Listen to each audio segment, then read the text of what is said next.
Welcome to the 31st episode of my series, 50 Days Till 50, where I share different stories of my life, all leading to my 50th birthday on July 19th. Today I'm going to talk about the 3 encounters I had with Regina King. And since I've already shared this story before, I'm just going to roll the clip. I wanted to share my Regina King stories. I have a friend that works for the Atlanta Voice. He's the editor of the Atlanta Voice. And occasionally he would send me out on assignment, meaning I would go to a specific event or maybe interview somebody. Then I would write about it, and he'd print it in the Atlanta Voice, which is like the oldest Black newspaper in Atlanta. He calls me and he says, I got something for you to cover. It was a bunch of celebrities. It was my very first red carpet ever. Not as Studio Q, just as me, Quincy, covering for the Atlanta Voice. So I go there and I'm literally standing right next to Entertainment Tonight. And y'all know Entertainment Tonight. I mean, they're like the NBC of entertainment. They've been around for a very, very long time. They're probably like the oldest entertainment outlet. So, they got big cameras. They got the host all dressed up. They got the mic and the mic flag. Real professional. This is what I had. I had a pen and a paper. I didn't even have a recording device, just like a little recorder, and this was back before cell phones did what they do now. I'm on the red carpet and, celebrities are coming by and, people got their microphones and talking. I was so like green, meaning I didn't know what the heck I was doing, that Stevie Wonder passed by and his people would not allow him to stop to talk to me because they like, she got a notepad and a pen? I don't think so. So even Stevie Wonder didn't stop for me. That's saying a lot. I don't blame Stevie because he couldn't see what was going on. But his people was like, who the hell is this? But Regina King was on that red carpet in that line. Well, first of all, she stopped for me. What you have to understand is on the red carpet, sometimes people don't stop for you, especially they don't know who you are or they don't want to talk to you. Like, they will just pass you right on by. Regina King stopped for me right in front of my face, looked me in my eye, answered my question as if I was Entertainment Tonight. Okay, Regina King was so cool. She made me feel like I was just as important as anybody else, even though this was my first red carpet experience ever. I will always remember that moment because it was my first.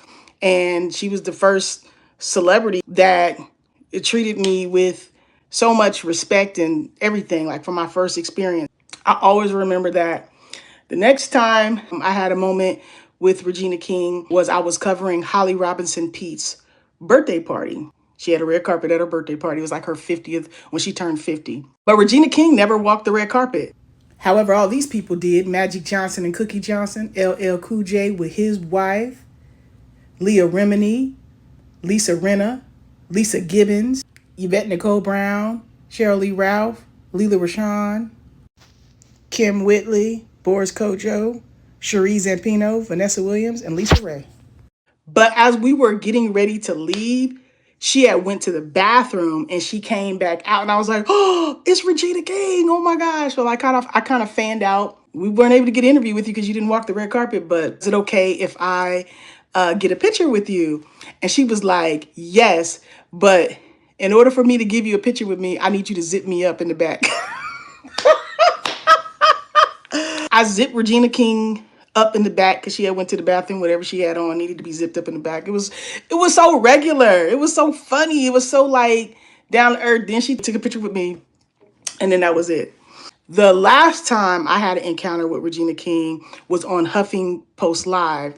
Some kind of way on Twitter, somebody found me and asked me did I want to ask Regina King a question on HuffPost Live.